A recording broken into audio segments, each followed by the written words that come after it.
Llega el momento de hablar de la rebelión Taiping. Así que vamos a la China, pero no a la China de las dinastías antiquísimas, no a la China del emperador amarillo, ni siquiera a la China de Xi Huangdi, ni siquiera a la China de los Tang. Vamos a la China del siglo pasado. Todavía estaban allí los manchúes, esa última dinastía que gobernó la China. Manchúes porque provenían de Manchuria. Muchas veces han gobernado la China durante largos periodos tipos que no eran chinos. Por ejemplo, cuando Marco Polo llegó a la China y empezó a hablar de los chinos, el tipo que gobernaba era mongol. El Kublai Khan y todos esos tipos venían de Mongolia. Esa dinastía que vio Marco Polo y que la dio por China era de Mongolia, no era China. Claro que la tierra se comía, la tradición china, la cultura china se comía a los bárbaros que la conquistaban. Pero esos tipos no eran chinos. Y tampoco eran chinos sino manchúes, estos de esta última dinastía que gobernó la China desde el 1644, ponele, puedo no acertar, hasta la declaración de la República, y después de la cual viene la revolución de Mao. Ahora ubiquémonos en China a mediados del siglo XIX. La dinastía gobernante era la dinastía Qing, es decir, la dinastía de los manchúes. Habían depuesto a los Ming, como se ha dicho, en 1644 o por allí. Sí se mantuvieron en el poder, desde luego, más de 250 años. Durante el episodio que contaremos, el emperador manchú, se llamaba Yanfeng. Parece que el gobierno de Yanfeng no andaba bien. El tesoro público estaba mal administrado. Según las crónicas, la enfermedad de la miseria era constante en China. En Pekín hacían censos y daban cuenta de 100.000 mendigos. Qué extraordinario que el censo abarcara con tanta prolijidad a los mendigos. Que los encontraran en un lugar. No es que lo encontraban pidiendo. Un mendigo no está pidiendo todo el tiempo. Es como si un billarista estuviera las 24 horas jugando al billar. Ah, no, yo creo que sí. Podría ser. No, bueno. Pero bueno. Pero tiene razón usted, deben hacer otras cosas. Claro. Bien. Si no, ¿para qué piden?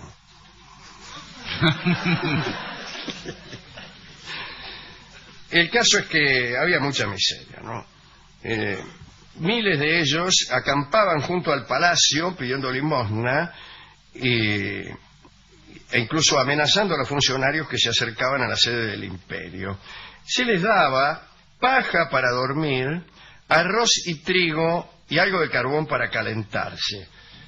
Bien, o sea, los viejos, que siempre fueron muy cuidados en la China, los viejos mendigos, recibían vestidos en invierno y un abanico en verano. ¡Qué notable! Un abanico en verano es un detalle de refinamiento increíble. Ahora bien, en el año 1814 nació un hombre llamado Hongxiu Zhiwang. Hongxiu Zhiwang era oriundo de Ake, que quedaba en el centro de China. Dice que Hong tuvo una visión en la que era ascendido hasta el cielo. Y según dijo, allí, en el cielo, fue nombrado Hijo Celeste, o sea, Hijo del Cielo, que era el título que por otra parte tenía el emperador de la China. El emperador de la China es, por definición, el Hijo del Cielo.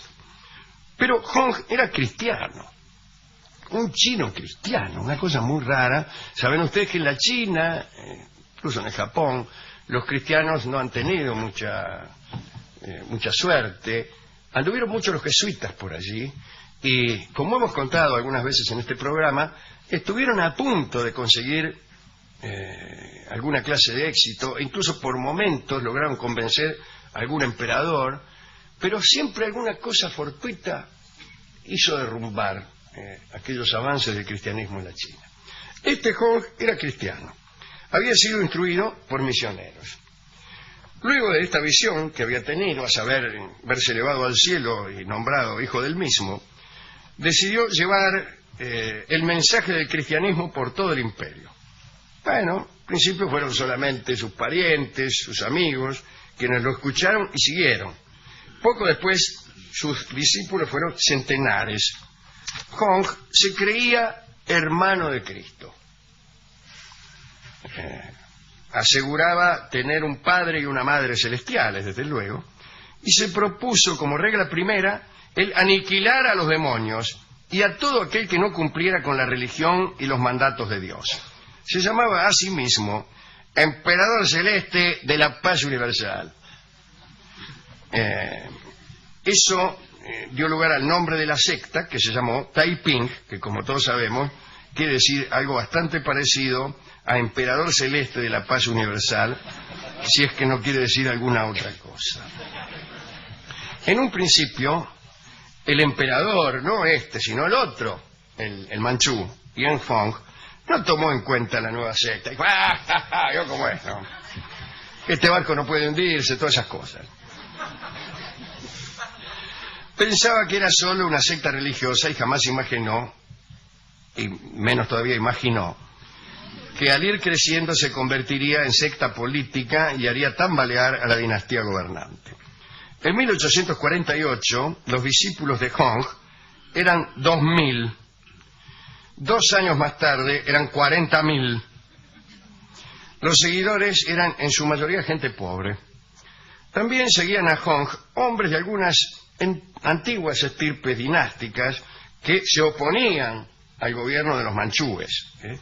Pronto se formó un ejército, según los cronistas, con el valor y el odio suficiente para derrocar al régimen imperial. Los Taiping comenzaron su marcha por toda la China. Conquistaron una ciudad tras otra, que es la manera de conquistar. Sí, todas juntas. No se puede conquistar 8 ciudades al mismo tiempo. Pero no las arrasaban ni mataban a sus habitantes. Allí predicaron los dogmas cristianos y lograron que miles de chinos aceptaran los criterios de Hong. En 2 años, los rebeldes se adueñaron de 5 provincias. En 1853, Hong proclamó su propia dinastía cristiana, lejos de Pekín, pero cerca de la segunda ciudad más importante, que era Nanking, antípodas de Buenos Aires. Se formó un estado dentro del estado y pronto Hong quiso dominarlo todo. En su reino, Hong determinó que los alimentos y las propiedades debían ser repartidas en partes iguales. Obligó a sus soldados a hacer voto de castidad. El único que podía tener esposa era él. Él podía tener una esposa celeste, además de numerosísimas concubinas. Suprimió de su corte a los eunucos y los sustituyó por mujeres que se encargaban del gobierno del palacio. Un detalle: Hong liberó a las mujeres de llevar los pies vendados, aquella vieja costumbre china. Para los chinos, la mujer hermosa debía tener los labios gruesos y el cabello liso, largo y de un negro intenso. Pero ante todo, la mujer china debía tener los pies pequeños. A una niña, cuando nacía, se le comprimían los pies empleando una gruesa venda, y el fin que se perseguía era que tuvieran pies chicos, pero también un andar gracioso y tambaleante. Gracioso para los hombres. Y tambaleante porque le tenían los pies vendados. O chicos. Sí. Muy bien. Esta costumbre fue suprimida por Hong. Además del gobierno de su palacio, Hong formó un ejército de 3.000 mujeres, comandado también por algunas muchachas. Atención. Hong mandó a todos los hombres a cortarse la coleta. La coleta era un signo de dominación de los manchúes, y los obligó a dejarse crecer el pelo. Impuso además ciertos mandamientos de la moral cristiana. Condenó el adulterio, prohibió los vicios y los robos, pero sucedió que estos crímenes se castigaban de forma poco piadosa, y no consiguieron alterar las costumbres de los manchúes, que también eran impiadosos. El adúltero, por ejemplo, podía ser colgado, el ladrón era apaleado hasta morir, y el asesino, antes de la decapitación, eso sí, era entregado a los peores suplicios. En cuanto al adulterio, que, como se dijo, estaba penado, debe recordarse que Hong tenía a su esposa Celeste y había aumentado el número de concubinas que tenía el emperador anterior, en general, ¿no? De 70, ese era el número que correspondía a los emperadores chinos, a 100. Dice, porque con 70 no hacemos nada. Bueno, establecidas algunas de estas reglas, Hong quiso tomar la ciudad de Nankín, aquella segunda ciudad del imperio. Sucedió que los habitantes y los gobernantes de Nankín se mantuvieron fieles al emperador manchú y no hicieron caso de las prédicas de los Taiping. Fue entonces cuando la secta decidió abandonar la persuasión y recurrir a su ejército. La lucha fue terrible. La actuación de Hong poco tuvo que ver con el nombre que había dado a su dominio, el que había llamado Reina Celeste de la Paz. Fue una gran matanza. Miles de mujeres y niños de Nankín fueron asesinados por los atacantes. Los que se habían refugiado en los cuarteles murieron entre las llamas. 2 días después de tomar la ciudad, los Taiping descubrieron algunos sobrevivientes. Bueno, los sacaron de la ciudad, los estrangularon a orillas de un canal y los tiraron al agua. Murieron 30.000 personas, de las cuales solo 6.000 eran soldados. Después saquearon Nankín y ordenaron a los sobrevivientes el Paixing, o acto de sumisión al nuevo gobierno, y obligaron a rendirle culto al Padre Celestial, que era él, no que era Hong. La ciudad se transformó en el refugio de la secta. Hong mantuvo una administración organizada exactamente igual que la de Pekín. Tiempo más tarde se le ocurrió conquistar la capital del imperio, Pekín. Pero la expedición fracasó por el frío. Las tropas fueron diezmadas por la enfermedad, sin haber llegado siquiera a presentar batalla. Para entonces el emperador manchú, Qianfong, estaba aterrorizado, porque no solo los Taiping intentaban apoderarse del imperio, otra secta, llamada la Sociedad del Pequeño Cuchillo, hermoso nombre, Está bien, había tomado Shanghái, calcule usted, ¿no?, e implementado las leyes de los Taiping. Pero las huestes imperiales, ya con ayuda de ingleses y franceses, atacaron Shanghái y mataron al jefe de los pequeños cuchillos. El imperio rebelde en Nankín duró 11 años. En 1864 la secta de los Taiping y su reino celeste de la paz universal cayó. Las misiones extranjeras durante esos 11 años fueron bien recibidas. El comercio exterior era floreciente, los campesinos pagaban impuestos bajos al emperador y no había carestía de alimentos, pero las guerras eran continuas y la vida de las personas parecía importar poco. Y esto hizo tambalear a aquel imperio rebelde. Además, desde Pekín se habían mandado espías que lograron introducirse en la corte de Nankín y enviaron a la capital información acerca de Hong y sus movimientos. Bueno, pero eso no creo que sea muy importante. Poco después, las tropas imperiales arrasaron Nankín y todas las ciudades que formaban parte de aquel reino, ¿no? Fue tal la matanza que se produjo que muy pocas personas lograron escapar. Ni siquiera pudo hacerlo Hong. Fue apresado y finalmente degollado. Ese fue el fin de la rebelión Taiping. Casi nadie habla hoy de esto. Así que me ocurrió traer a colación este episodio histórico de la China, que es poco tenido en cuenta, siendo que es muy, muy cercano a nuestros días, ¿no? Bueno, estuve en la discoteca, le conté esta historia. Es muy buena, muy buena. Y se me durmió, sin embargo, el discotecario. Dice, a mí que me importa de la China, dice, a mí lo único que me importa es acá. Dijo que había oído esa frase, no se acordaba dónde. Probablemente en algún programa cultural. Y pero le dio algún disco, seguramente. No, se estaba por darme un disco y se quedó dormido. Así que yo voy a poner el disco que pongo siempre cuando hablamos de la China. ¿Que hay algo de la Manchuria o de...? No, se llama China de la Mazorca. Ah, pero es otra China, me parece.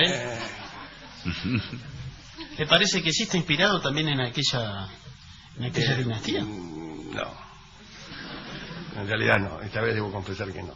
Usted sabe que China, la palabra que usamos nosotros, Sí, el nosotros, campo, el ¿no? campo, Sí. una china, ahí vienen las chinitas, que es una palabra tan linda y tan simpática, es quechua.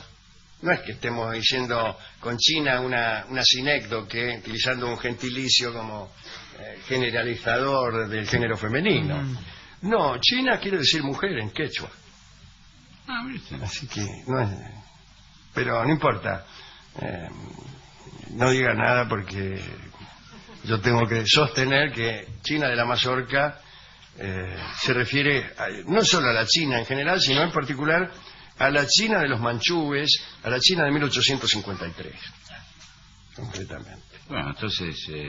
Entonces digamos que sí, que es así. Sí, es así. Entonces, Es muy probable porque, en todo caso, China de la Mazorca alude a unos acontecimientos ocurridos 13 años antes. Claro, pero en otro lugar. En las antípodas, exactamente. Canta Ignacio Corsini, China de la Mazorca.